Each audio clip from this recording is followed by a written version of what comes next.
O'zbekistondagi umumta'lim maktablarida faoliyat yurituvchi ko'rish bo'yicha nogironligi bo'lgan o'qituvchilar uchun 12 noyabr kuni malaka toifa sinovlari o'tkazildi. Maktabgacha va maktab ta'limi vazirligining ma'lum qilishicha, ko'rish bo'yicha nogironligi bo'lgan o'qituvchilarning murojaatlari asosida hamda ularga qulaylik yaratish maqsadida barcha fanlar bo'yicha test sinovlari bir kunda tashkil etildi. Gazeta.uz 12 noyabr kuni o'tkazilgan malaka toifa sinovlarida qatnashgan o'qituvchilar bilan suhbatlashib, ularning jarayonga oid fikr va takliflarini tingladi.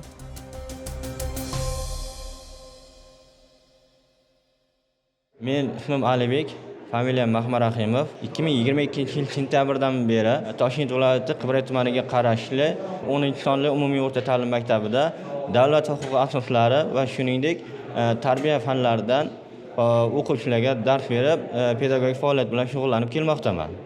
Bugungi attestatsiya jarayonlari haqida nima deya olasiz? Oldingilardan nimasi bilan farq qiladi? Xo'p, bugungi attestatsiya o'zimni manfaatlarim nuqtai nazaridan aytadigan bo'lsam, bugungi attestatsiyadan ko'nglim juda ham tog'dek ko'tarildi. Chunki birinchi o'rindan natijam haqiqatan zo'r chiqdi. O'zim ham kutmagan edim. Necha ball? 96 ball oldim. Avvalgi attestatsiyalardan farqi shundaki, bunda biz uchun alohida xonada o'tkazildi. Bu albatta biz uchun bir qator qulayliklarni keltirib chiqardi. Birinchidan shovqinning yo'qligi va ikkinchidan bizda hech kimdan bir uyalmagan holatda va hech kimdan hayiqmagan holatda bemalol tahlil qilib, ovozimizni endi juda bir shovqin ko'taradigan darajada emas, o'zimizga loyiq darajada ko'tarib, bemalol o'sha dars jarayonida o'tirgandek his qilgan holatda attestatsiya imtihonlarini topshirib chiqdik. Yordamchim Iroda opa Ahmedjonova bu yerda menga juda katta yordam berdilar. Chunki testni tuzilishi, testni o'qib berdi va bunda muvaffaqiyatimni 50% opaniki desam ham bo'ladi. Agar menga testni to'g'ri, tushunarli o'qib bermaganda men bunaqa ishlay olmas edim. Taklifim shundan iboratki, hozirgi kundagi mana bu attestatsiya jarayoniga qo'yilgan kompyuterlardan agarda bizga sharoit yaratib berilsa, o'zimiz ham bemalol foydalanib, attestatsiya testlarini ishlab keta olamiz. Faqatgina bu yerda ko'z bo'yicha nogironligi bo'lgan shaxslarga o'sha meni taklifim ijrosi ta'minlangan vaqtida rasmli testlarni qo'ymasliklarini so'rab qolardim. Ismim Islom, familiyam Sulaymonov. Olmazor tumani 243-maktabda tarbiya huquq fanidan dars beraman. 4 yildan beri. Bugungi sinov haqida fikrlaringiz qanaqa? Oldingilar bilan nimasi bilan farq qildi? Qanday o'tdi? Bugungi sinov bizga endi bizni sharoitimizdagi, endi biz imkoniyatimizga qaraganda aniq nima deydi, bitta kunga qo'yilib berilganligi bu biz uchun imkoniyat, qaysi ma'noda yengillik.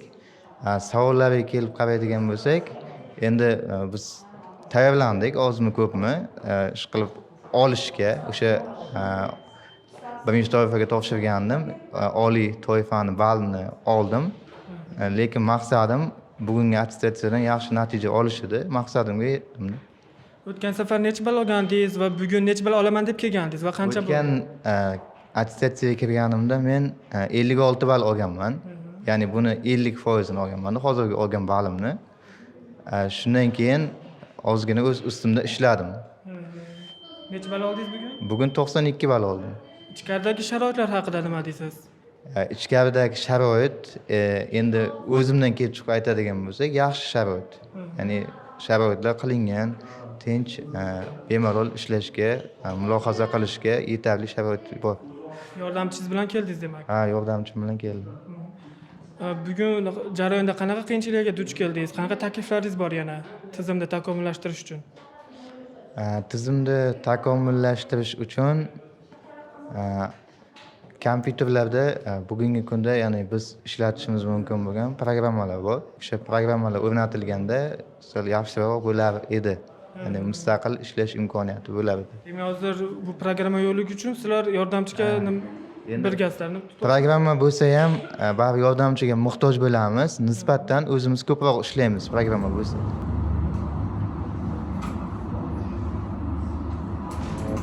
Men Andijon viloyati Shahrixon tumanida 41 umumta'lim maktabda ishlayman.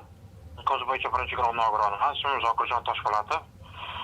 Xo'p, men 3 yildan buyon ona tili adabiyot fanidan dars berib kelaman. O'tgan yili mana shu Andijon davlat universitetining filologiya fakultetini tamomlaganman. Endi shu yil topshirib ko'rdim birinchi marotaba toyfa olish uchun.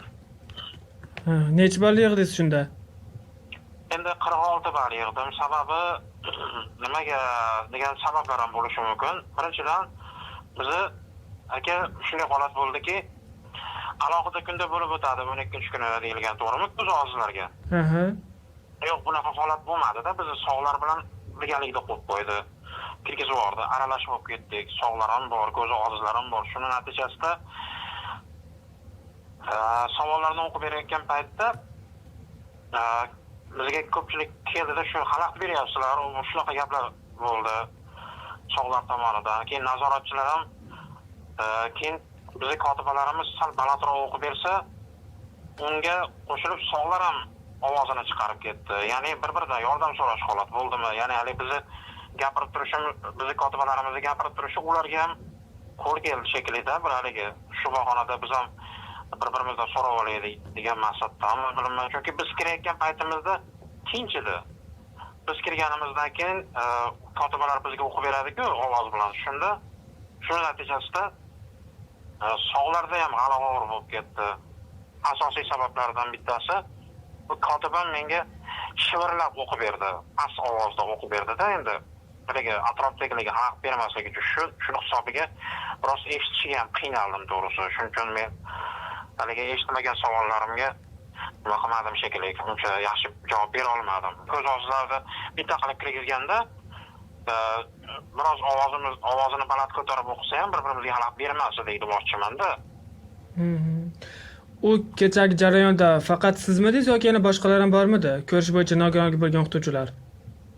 Ko'rish bo'yicha nogironligi bo'lgan o'qituvchilardan 10 ta yo 15 ta ko'rdim. Masalan, bitta kichkina xona bo'lganda ham biz uchun maxsus o'sha yerga sinardik demoqchiman-da. Siz tez bo'ldingizmi, soppa-sog'siz siz chiqib ketdingizmi, o'rningizga men kelib o'tiraman-da, shunaqa bo'lib ketdi. Ko'zlarga alohida xona qilinmadi. Endi alohida kunda degandan keyin alohida qilib berish kerak, lekin bu holat bo'lmadi. Mazkur jarayonda tizimni takomillashtirish uchun qanaqa takliflaringiz bor? Nimalar deya olasiz mas'ullarga?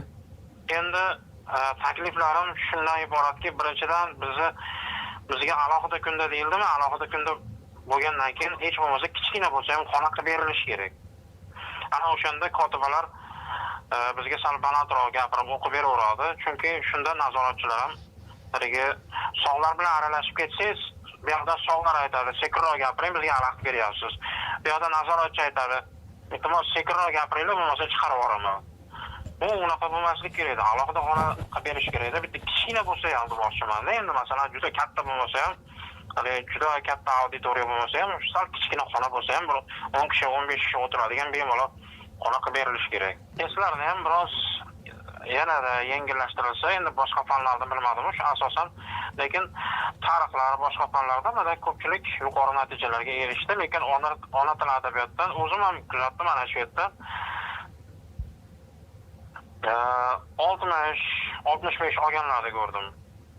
Juda 80-90 ball olganlarni ko'rmadim to'g'risi, ona tili adabiyoti o'qituvchilarining ichidan kecha o'zim. Toshkent viloyati Qibray tumanida 4 yildan beri tarix fanidan dars beraman. Bugungi sinovlar haqida fikrlaringiz qanaqa? Sinovlar yaxshi, savollar yaxshi. O'qigan odam ish qilib olib chiqarib bemalol. O'tgan safar qancha olgandingiz, bugun qancha olaman deb kelgandingiz? O'tgan safar birinchi toifaga kelgandim, 70 ball olgan edim. Bugun endi shu o'zimcha 86-88 olsam kerak deb keldim. 94 kutmay olgandim-da. 94 oldingiz demak. Ha. Savollar darajasi qanday? Yaxshi, o'rtacha, zo'r, bunday qiyin emas, juda oson emas. O'qigan odam bilan topargan savollar. Darsliklardan umuman chetga chiqqani yo'q. Bugungi jarayon oldingilar bilan nimasi bilan farq qildi? Oldingilar bilan farqi yo'q. Oldin ham bir xil edi, savollar shu yengil, osonroq edi oldin ham. Men o'zi ikkinchi marta kiryapman-da.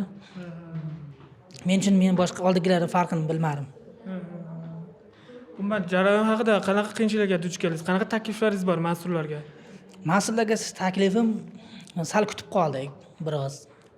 Bir belgilangan vaqtdan 1 soat kech keldi. Shu. Umuman jarayon bilan bog'liq qanaqa takliflaringiz bor? Testga kirgandan keyinmi? Yo jarayonda hech qanaqa hammasi yaxshi, kamchilik yo'q. Savollar qancha vaqt yutdingiz hozir yo vaqtni tengashdingizmi? Qaramadim savollar vaqtiga. Lekin vaqtdan oldin chiqdim lekin. Menimcha bu natijaga erishishda yordamchingiz ham menimcha mehnati katta, to'g'rimi? Bu opani tanishtiring. Bu opa meni kotibam hisoblanar. Endi kotiba deyiladi-yu, lekin shu onam o'rnida ko'radigan shaxsda yozsam ham bo'lardi. Maktabda menga katta yordam beradi, shu dars o'tishlarimda, bugungi jarayonlarda ham pedagogikalarda katta yordamlar tegdi. Shu ish qilib juda katta o'rinlar bor-da. Doimiy hamroh. Hamrohim. Rahmat aytaman bu kishiga ham shuncha mehnatlarni bu kishining ham katta xizmatlari bor-da. Siz qanaqa fikrlaringiz opa? O'zini Jarayon haqida. jarayon juda ham yaxshi o'tdi, lekin o'zi intiluvchan, maktabda ham dars berishlar juda ham kuchli. Hamma o'quvchilarga yoqadi ustozimiz. Men Toshkent viloyati Yuqori Chirchiq tumani 40-maktab tarix fani o'qituvchisiman. Bugun attestatsiya sinovlariga qatnashdim va 92 ball bilan ikkinchi toifaga o'tdim. Rahmat. O'zi necha ball olib kelaman deb o'ylovdingiz? 60 dan oshaman deb o'ylagandim, lekin 92 ball olishni o'ylamagandim to'g'risi. O'tgan safarchi.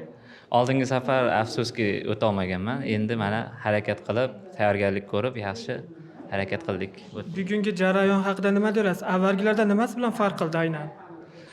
Xo'p, endi avvalgilardan qulaylik yaratilgan har doimgidek. Undan tashqari biroz bo'lsa ham savollarga ozgina bo'lsa ham aniqlik tomonidan yondashilgan, biroz o'qituvchilarni chalg'ib ketish ehtimoli kamroq. O'shaning uchun ham attestatsiya markaziga rahmat aytamiz. Undanda yaxshiroq savollar, nimalar kutib qolamiz. Ichkarida sharoitlar qanaqa? Ichkarida hamma kuzatuvchilar yaxshi muomalada bo'lishdi, sharoitlar yaratib berishdi. Hech qanaqa muammo yo'q. Masalan, siz endi yuqori ball oldingiz, baribir ham ichkaridagi sharoitlar, mas'ullarga qanaqa takliflar bera olasiz? Yana tizimni takomillashtirish uchun nimalar? Endi agar aslini olganda men boshqacha bir nima bilan kelgandim, chunki oldingi attestatsiyalarda vaqt biroz kamlik qilgan, chunki ko'zozlar asosan eshitish orqali o'ylaydi, fikrlaydi. Bizga 90 minut biroz kamlik qilardi. O'shani iloji bo'lsa shu 120 daqiqa qilib biroz qo'shimcha vaqtlar belgilashsa, maqsadga yanada yaxshiroq bo'lardi deb o'ylayman. Chunki yordamchilar sizlarga har bir savolda aytib tushuntirishgan vaqt ketadi, to'g'rimi? Shu tomondan. Albatta, vaqt kelsa bitta savolni 3-4 marta o'qitishga to'g'ri kelyapti. Chunki endi o'zi odam ko'zi bilan ko'rib fikrlashi bilan eshitib turib fikrlash orasida farq bor-da. O'shaning uchun ham shu vaqt masalasini bir ko'rib chiqsa yaxshi bo'lar edi. Maktabgacha va maktab ta'limi vazirligi mutaxassisining aytishicha, bugungi kunda O'zbekistonda umumta'lim maktablarida jami 700 nafarga yaqin ko'rish bo'yicha nogironligi bor pedagoglar faoliyat yuritadi. Ulardan 150 nafari joriy malaka toifa sinovlarida qatnashgan. Aksariyati navbatdan tashqari ixtiyoriy ravishda test topshirgan. Bugungi kunda o'zimiz vazirligimizda kadrlar bo'limining ma'lumotiga tayanadigan bo'lsak, 678 nafar ko'rishda nuqsoni bor pedagoglar bor. Shulardan 300 nafari ko'zi ojiz pedagoglar, qolgani esa ko'rishda nuqsoni bor pedagoglar, zaif ko'ruvchi pedagoglar tashkil qiladi. Endi shulardan joriy yilgi attestatsiya sinovlariga 150 nafarga yaqin pedagog murojaat yuborgan attestatsiyada qatnashish uchun.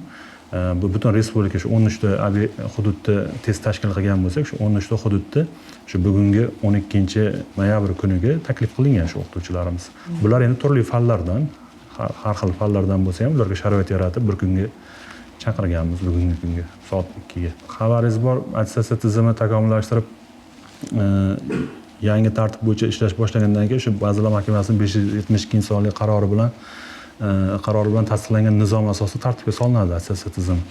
Va bu bo'yicha ushbu qarorda belgilanishi bo'yicha barcha pedagoglar malaka toifa sinovlaridan o'tishlari kerak bo'ladi. Endi u yoqda imtiyozga ega pedagoglar ham bor. Xuddi shuningdek, qolgan pedagoglar bosqichma-bosqich attestatsiya sinovlarida qatnashib, toifalarni oshib borishi kerak bo'ladi. Endi bunda boshqa pedagoglardan farqli ravishda ko'zi ojiz yoki ko'rishda nuqsoni bor pedagoglar uchun maxsus sharoitlar yaratilgan. Ularga attestatsiyaga kirishga maxsus yo'riqchilar bilan birga kirishga ruxsat beriladi. Shunda maktabdan biriktirilgan, maktab direktori tomonidan ularning doimiy ish faoliyatlarida biriktirilgan yo'riqchilari bo'ladi. O'sha yo'riqchilar bilan birga kirib, attestatsiyada ishtirok etib, o'sha attestatsiyadagi savollarni yo'riqchilari o'qib berishi, yordamlashishi shunga javoblarini tizimda texnik yordamlash imkoniyati berilgan. Shuningdek, dasturiy ta'minotda ham ularda ko'rishlarini osonlashtirish uchun maxsus dasturiy yechimlar qilingan, kattalashtirib, yaqinlashtirib ko'rsatish uchun qulayliklar yaratilgan. Barcha xuddi shuningdek test topshiriqlari ham bularga bitta o'qiganda tushuniladigan, shaklan ixcham, ortiqcha qiyinchilik tug'dirmaydigan tarzda ishlab chiqilgan. Bu yil birinchi marta alohida o'tkazilyapti ular uchun, to'g'rimi? Bunga nima sabab bo'ldi? Sabab mana o'sha aytganimdek, yonida ular yo'riqchi bilan ishtirok etgandan keyin mana test hozir auditoriyalarimizni ham ko'rsangiz, hamma o'qituvchilar kelgani bilan o'zlarini kompyuterlariga o'tirib ishlarni bajarishni boshlaydilar. Endi biz yo'riqchi bilan ularga ruxsat berganimizdan keyin yo'riqchi o'qib berish kerak bo'ladida, shunda boshqa o'qituvchilarga bu xalaqit berishi, yo'riqchi majbur bo'ladi pastroq ovozda o'qib berishi yoki bo'lmasa umumiy shovqinda sal bularga shunaqa sal noqulayliklar bo'la turganligi haqida taklif bildirishgan oldingi attestatsiyalarda. Shunga imkoni bo'lsa bizga shu keyin o'rganib chiqdik, buni rahbariyatga taqdim qildik. Rahbariyat ruxsati bilan bularni alohida kunga chaqirib, o'sha tez o'tkaziladigan joyda ham alohida muhit yaratishga harakat qildik, bemalol o'qib eshittirish uchun, bemalol ishlashlari uchun. Qo'shimcha qulaylik yaratish maqsadida. Malaka toifa sinovlarida tartib hamma uchun bir xil, faqat bular o'qituvchilarga qo'shimcha sharoit, qo'shimcha imkoniyat taqdim qilinadi. Lekin bilimga qo'yila turgan talab hamma pedagog uchun bir xil, chunki o'sha pedagogimiz ham, boshqa pedagoglarimiz ham o'quvchilarga dars berishadi. Shuning uchun bilimga talabimiz hamma uchun bir xil. Faqat ularga qo'shimcha sharoit, qo'shimcha imkoniyat, shu bilimlarini ko'rsata olishlari uchun, tasdiqlay olishlari uchun qo'shimcha yaratib berganmiz. Har qanday tizim ham takliflar, e'tirozlar shulardan kelib chiqib takomillashib boradi-da. Mana oldingi yilda ilgarilarda o'zim ham ko'z ojizlar jamiyatini mas'ullari bilan aloqada chiqib, ularni maxsus guruhlari bor, o'zlarini attestatsiyaga tayyorgarlik ko'radigan, o'shalar bilan guruhlarida yig'ilishlarda ishtirok etganman o'zim. Qanday ular ichiga kirib borganimizdan keyin ularni nima qiynayapti, nima muammo tushunib boramiz. Shunda o'sha takliflarni berishgan ular. Shundan keyin mana oldingi yil ham o'zlarini yo'riqchilari bilan kirishga hamma imkoniyatlarni qilib berdik, o'sha takliflaridan kelib chiqib, ekranlarda kattalashtirib ko'rsatadiganliklarni qilib berdik. Endi bu yilgisida alohida joylar tashkil qilib beryapmiz. Bular bilan doim aloqadamiz. Takomillashib, mana keyingi yil yana qandaydir taklif bo'lsa, bu takomillashib hamma narsa jarayondan jarayonga takomillashib boradigan faoliyat bu.